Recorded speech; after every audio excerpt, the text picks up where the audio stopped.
Good morning students. आज हम पढ़ेंगे सर्वोच्च न्यायालय की शक्तियां एवं क्षेत्राधिकार। पिछली कक्षा में हमने देखा था कि भारत का सर्वोच्च न्यायालय अपने आप में एक अनूठा सर्वोच्च न्यायालय है, जिसमें कि हम अमेरिका एवं ब्रिटिश न्याय व्यवस्था दोनों का समन्वय पाते हैं और इसके साथ ही साथ उसे हम संविधान के संरक्षक के रूप में भी देखते हैं। भारत के सर्वोच्च न्यायालय के क्षेत्राधिकार या शक्तियों के अंतर्गत हम देखते हैं कि इसका पहला प्रारंभिक क्षेत्राधिकार है, चूँकि यह शीर्ष पर स्थित है और इसके अंतर्गत हम पाते हैं कि ऐसे मुकदमे जो और कहीं नहीं जाकर सीधे न्यायालय में ही जाते हैं, वे सर्वोच्च न्यायालय के प्रारंभिक क्षेत्राधिकार हैं। इसके अंतर्गत वे मामले आते हैं जिनमें भारत सरकार और एक या एक से अधिक राज्यों के बीच के मुकदमे या विवाद हैं, और इसके साथ ही भारत सरकार और राज्य या एक से अधिक राज्य एक ओर हों और दूसरी ओर एक या एक से अधिक राज्य हों। अर्थात इसमें एक पक्ष में केंद्र सरकार और राज्य और दूसरे पक्ष में एक या एक से अधिक राज्य हों, और तीसरे प्रकार में वे मुकदमे आते हैं जिनमें दो या दो से अधिक राज्यों के बीच में विवाद हो। तो इस प्रकार से हम देखते हैं कि चूंकि भारत में संघात्मक व्यवस्था है, अतः केंद्र एवं राज्य या राज्यों के परस्पर जो भी मुकदमे हैं वे सब प्रारंभिक क्षेत्राधिकार के अंतर्गत आते हैं। इसके साथ ही साथ मौलिक अधिकारों की रक्षा का भार भी सर्वोच्च न्यायालय के पास ही है, अतः मौलिक अधिकारों पर अतिक्रमण होने की स्थिति में भी सर्वोच्च न्यायालय प्रारंभिक क्षेत्राधिकार के रूप में कार्य करता है। और यह व्यक्ति की उस क्षेत्र में यह व्यक्ति की इच्छा पर निर्भर करता है कि वह सीधा उच्च न्यायालय में जाता है या सीधा सर्वोच्च न्यायालय में जाता है। तो मौलिक अधिकार एवं राज्यों एवं केंद्र या राज्यों के परस्पर विवादों के लिए सर्वोच्च न्यायालय प्रारंभिक क्षेत्राधिकार के रूप में दिखाई या सर्वोच्च न्यायालय को प्रारंभिक क्षेत्राधिकार के रूप में शक्तियां प्रदान की गई हैं। इसका दूसरा जो क्षेत्राधिकार है वह अपीलीय क्षेत्राधिकार है। चूंकि एकीकृत न्याय व्यवस्था है, अतः अधीन के न्यायालयों की अपील सर्वोच्च न्यायालय में ही की जाती है। इसके अंतर्गत हम देखते हैं कि पहला संवैधानिक मामले हैं, अर्थात यदि उच्च न्यायालय ये प्रमाण पत्र दे देता है कि इस मुकदमे में संविधान की व्याख्या शामिल है या संविधान की व्याख्या की आवश्यकता है, तो ऐसी स्थिति में सर्वोच्च न्यायालय में अपील दायर की जा सकती है। यदि उच्च न्यायालय प्रमाण पत्र देने से मना कर देता है, परंतु सर्वोच्च न्यायालय स्वयं अपील की अनुमति दे दे, तो भी सर्वोच्च न्यायालय में अपील की जा सकती है। संविधान के अनुच्छेद 145 के अनुसार संविधान की व्याख्या से संबंधित मुकदमे पर विचार के लिए कम से कम 5 न्यायाधीश होने चाहिए। तो इस प्रकार से हम देखते हैं कि अपील न्यायालय के अंतर्गत वे तमाम संवैधानिक मामले आते हैं जिसमें या तो उच्च न्यायालय स्वीकृति देता है या उच्च न्यायालय प्रमाण पत्र देता है या सर्वोच्च न्यायालय स्वयं इस प्रकार की अपील की स्वीकृति देता है। इसके साथ ही साथ में सर्वोच्च न्यायालय में दीवानी मामले भी प्रस्तुत किए जा सकते हैं, जिसके अंतर्गत उच्च न्यायालय या तो ये प्रमाणित कर देता है कि मामला अपील के योग्य है तथा विवादास्पद संपत्ति का मूल्य कम से कम 20,000 रुपये है, जो बाद में जो वर्तमान समय में 1 लाख रुपए कर दी गई है। यद्यपि तीसरे संवैधानिक संशोधन के द्वारा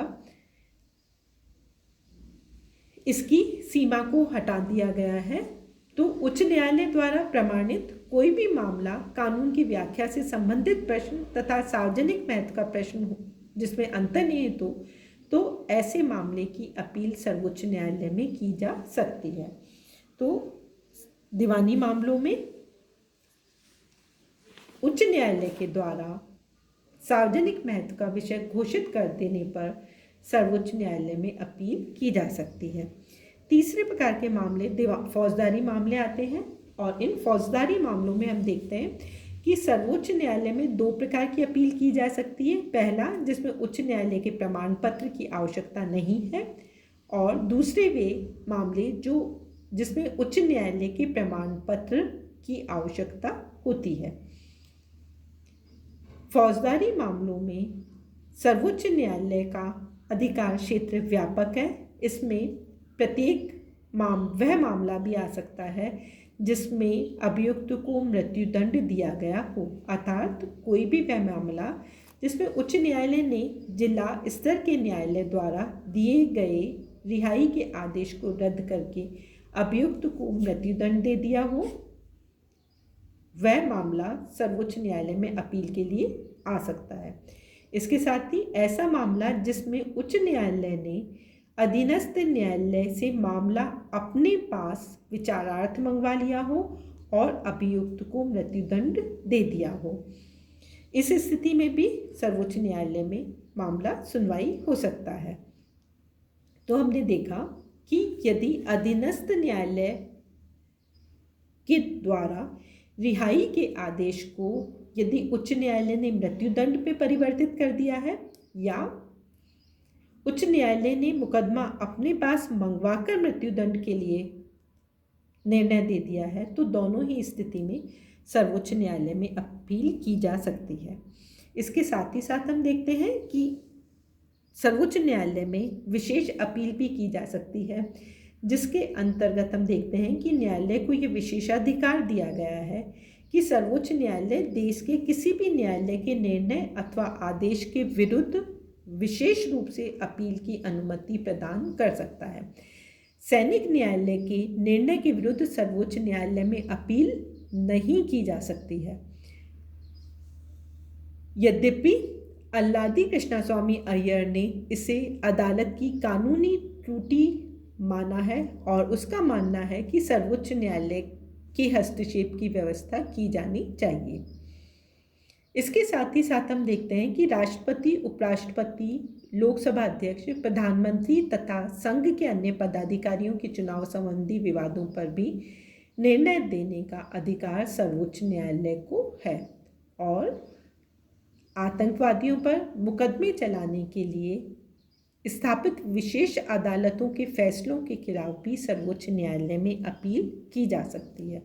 तो इस प्रकार से हम देखते हैं कि सर्वोच्च न्यायालय को हम एक विशेष अपील न्यायालय के रूप में भी देख सकते हैं। इसके साथ ही साथ हम देखते हैं कि सर्वोच्च न्यायालय एक सलाहकारी क्षेत्राधिकार के रूप में भी हमें अपनी भूमिका निर्वाह करता है, और इसके अंतर्गत वह राष्ट्रपति को सलाह दे सकता है। राष्ट्रपति को यदि किसी विशेष विषय पर सलाह की आवश्यकता होती है, तो संविधान का जो अनुच्छेद 143 है वह राष्ट्रपति को किसी भी सार्वजनिक महत्व के कानूनी प्रश्न पर सर्वोच्च न्यायालय से सलाह लेने का अधिकार देता है। सर्वोच्च न्यायालय को सलाह देने के लिए यद्यपि बाध्य नहीं किया जा सकता, परंतु राष्ट्रपति के लिए भी आवश्यक नहीं है कि वह सर्वोच्च न्यायालय द्वारा दिए गए परामर्श के अनुसार ही कार्य करे। भारतीय इतिहास में ऐसे कई मौके आए हैं जबकि राष्ट्रपति ने सर्वोच्च न्यायालय से सलाह ली है, जिसके अंतर्गत हम देखते हैं कि 1963 में उत्तर प्रदेश विधानमंडल के मध्य जब विवाद उत्पन्न हुआ था, और ठीक इसी तरह से 1974 में राष्ट्रपति के चुनाव पर, 1978 में विशेष अदालत विधेयक पर, 1993 में बाबरी मस्जिद विवाद पर सर्वोच्च न्यायालय से राष्ट्रपति द्वारा परामर्श मांगा गया था। तो इस प्रकार से हम देखते हैं कि राष्ट्रपति को सर्वोच्च न्यायालय से परामर्श लिए जाने का प्रावधान की व्यवस्था की गई है। इसके साथ ही साथ हम देखते हैं कि सर्वोच्च न्यायालय मौलिक अधिकारों का संरक्षक भी है। संविधान द्वारा नागरिकों को जो मौलिक अधिकार प्रदान किए गए हैं वे वाद योग्य हैं।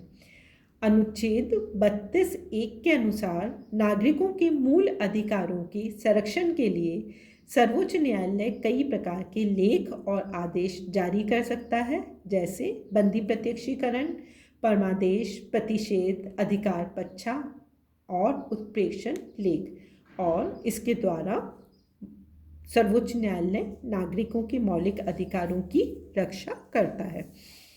इसके साथ ही साथ हम देखते हैं कि भारतीय सर्वोच्च न्यायालय एक अभिलेख न्यायालय के रूप में भी कार्य करता है और अनुच्छेद 129 के अनुसार सर्वोच्च न्यायालय की अभिलेख दृष्टांत के रूप में प्रस्तुत किए जा सकेंगे, अर्थात उसके निर्णयों को एक दृष्टांत के रूप में माना जाएगा जिनकी प्रामाणिकता पर संदेह नहीं किया जा सकता। सर्वोच्च न्यायालय के आदेश और निर्णयों की अवहेलना यदि किसी अधीनस्थ न्यायालय या व्यक्ति के द्वारा की जाती है तो न्यायालय की अवमानना के अभियोग में दंड दिया जा सकता है। तो भारत का जो सर्वोच्च न्यायालय है वह एक अभिलेख न्यायालय भी है। इसके अलावा भी सर्वोच्च न्यायालय कुछ अन्य कार्यों का संपादन भी करता है, जैसे राष्ट्रपति और उपराष्ट्रपति दोनों के स्थान एक साथ रिक्त होने की स्थिति में उच्चतम न्यायालय का मुख्य न्यायाधीश भारत के कार्यवाहक राष्ट्रपति के रूप में कार्य करता है। तो इस प्रकार से विशेष परिस्थिति में कार्यवाहक राष्ट्रपति के रूप में कार्य करता है।